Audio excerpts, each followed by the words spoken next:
Hello, everyone. I'm Mike Haru, and I'm here talking with some of the key members of the Extreme Scale Scientific Software, or E4S team. We're going to talk a little bit about what E4S is and highlight in particular how it's related to developer productivity and could, as time goes on, and we're already seeing this, dramatically improve productivity for the development teams who contribute to it and those people who depend upon it. E4S is, in a very short way, description of a high-performance computing Linux environment. We use a tool called SPAC to build the software products from source. We, of course, provide E4S in a variety of other ways that Samir will tell us about in particular. E4S also has a sub-architecture of what are called software development kits, SDKs, which are collections of products where the teams are independent development teams, but as a community, they determine policies and processes and commitments to quality as a group so that as they create their product, users of the product can experience a better common look and feel, can benefit from the shared experience that these development teams have to see an improved collection of products. While this effort started, the SDK effort started in the math libraries area, so-called XSDK, we've now expanded it through the Exascale Computing Project to include a variety of other areas. And so I'm going to stop here with that brief description and hand it over to Samir Shendi. Maybe you want to introduce yourself a little bit, Samir, and Sure. describe a little bit more about E4S. I serve as the director of the Performance Research Laboratory at the University of Oregon, and I lead the SDK efforts in the programming models and runtime area for ECP. And our focus in this project is to release the E4S products. And E4S, you can think of it as a platform that provides curated releases of the software technology products from ECP. And they are all based on SPAC. SPAC is a mature package manager. And you can think of it as an apps store for supercomputers. So many of the commonly used packages are available through SPAC. You can build the packages from source, or you can use a mirror. And we have a E4S build cache, which contains binaries. Now we have compiled it for various programming models and runtimes, and we have different compilers for different architectures and operating systems. In fact, we have over 10,000 binaries now available in the E4S build cache. Now, these can be used to build your ECP-ST products on the facilities directly. So you can, it supports bare metal installation of packages, and also you can use it to create custom containers.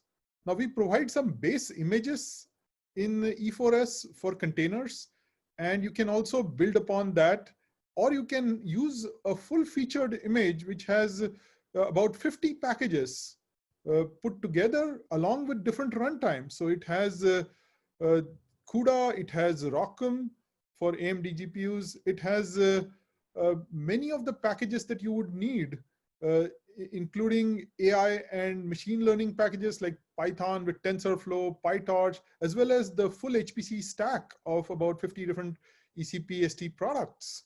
So you have support for GPUs, we have support for MPI, we even have support for building applications and replacing the MPI in the binary with the system MPI, so you can get good performance on multi-node executions.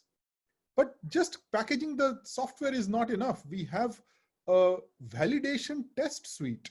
And using this validation test suite, we can make sure that the package does what the application or the package developer intended it to do. So we build it, we validate it, and then we can assure the users that the packages are installed in a coherent manner, in a well-tested and easy to install manner.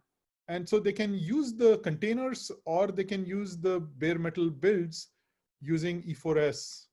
We also have a full recipe for building E4S from scratch. And in fact, it's being used by the SPAC project itself to validate any new pull request that they get. So they can run their full test suite on various machines. In fact, they even have it set up to run on AWS so that you can create the new binaries, push them again into an S3 mirror, and validate that the packages are correctly installed. So with that overview, I would like to hand it off to Jim. So can tell us Samir, about, sure. Yeah, so before you go on, let me ask you about the WDM app, because we were talking a little bit about that. Can you describe how you've been able to influence or impact the productivity of the WDM app people who have to install that application? Yes, now WDM app has many moving parts and it's a complex application. It can take hours to build this on platforms like RIA at OLCF. And there are many dependencies. And in fact, there are components like XGC and Gene and GEM. Many of them are not open source. And you need to get access to these packages to build the full WDM app.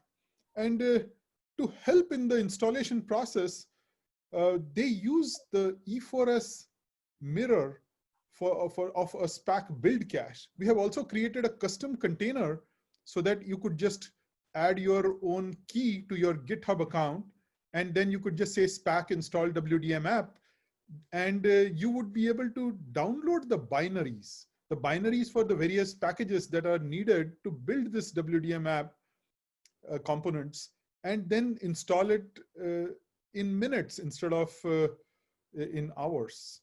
So it reduces the total time for installing the package, and you can also build it on your laptop using the container that we provide. So it helps lower the barrier, to say of HPC developers when they are trying to build a large app and an application that has complex dependency tree. Thank you very much. That's great. Now we can go to Jim.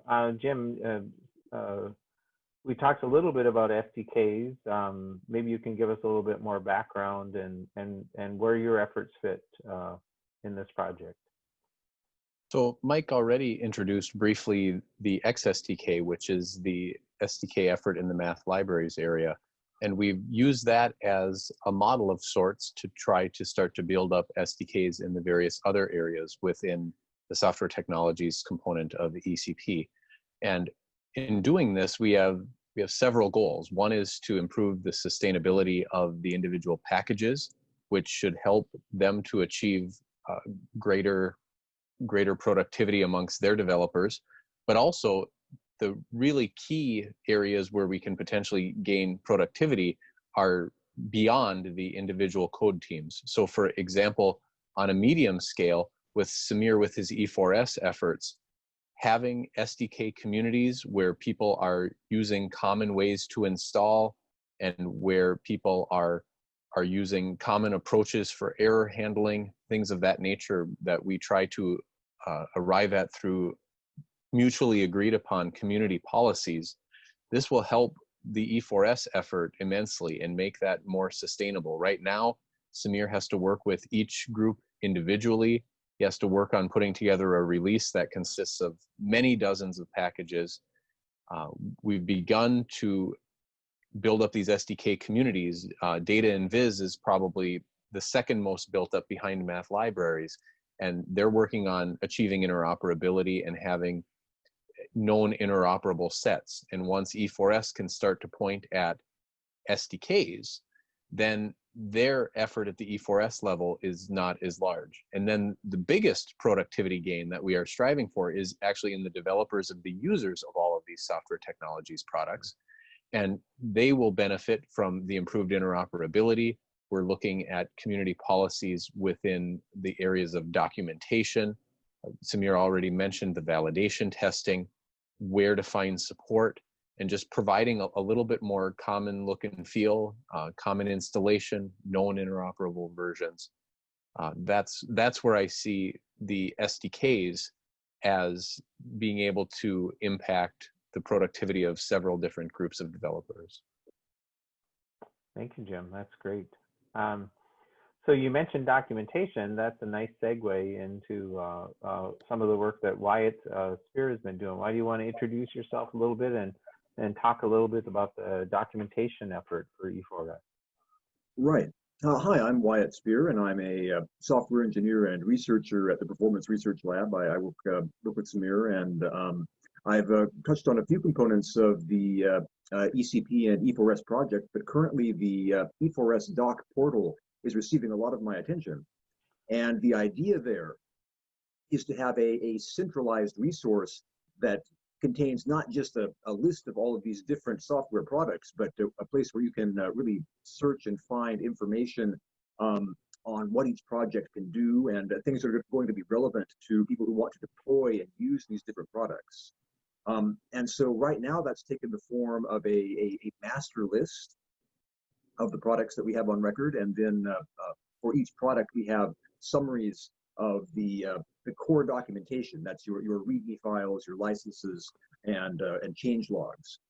And the way that we're trying to architect this is so that it's very extensible and so that it's easy for maintainers like us who aren't necessarily experts in any of these products to add useful boilerplate documentation, but also for the individual developers on these different projects to incorporate their documentation and any metadata that they want included in the doc portal without having to necessarily, add whole new files or change up the documentation scheme that they have on site. And so the idea is that all of this information will be collectively available and easily parsed and sought through. And we're looking at various resources in addition to what's already in the different repositories. For example, SPAC by default has some useful information that's included for each package. And so we're looking at, for example, including the SPAC project summary or information on the latest available version of the project through SPAC or relevant SPAC commands and variants. So it's currently somewhat E4S centric, but we are designing this with a thought toward eventually having it be quite generic and versatile for other communities that might want to take it up and use it for their own collected software documentation aggregation. Thank you very much, Wyatt. Yeah. So good. Well, thank you all for joining in this, I think hopefully a useful and brief conversation about E4S and the SDK efforts. For anyone who's wants to get further information, I think the single short hook to get access to pretty much everything we said is at e4s.io, the website. I think also maybe Jim, the xsdk.info or info, right, would be a nice place to get started for some of the detailed information on the math libraries SDK, and of course we'll have others as we go along in the other areas. So thank you, everybody. Very nice to chat with you, and look forward to posting this video, and hopefully we'll get some increased interest from people viewing it. So thank you. Bye-bye. Thanks, Mike.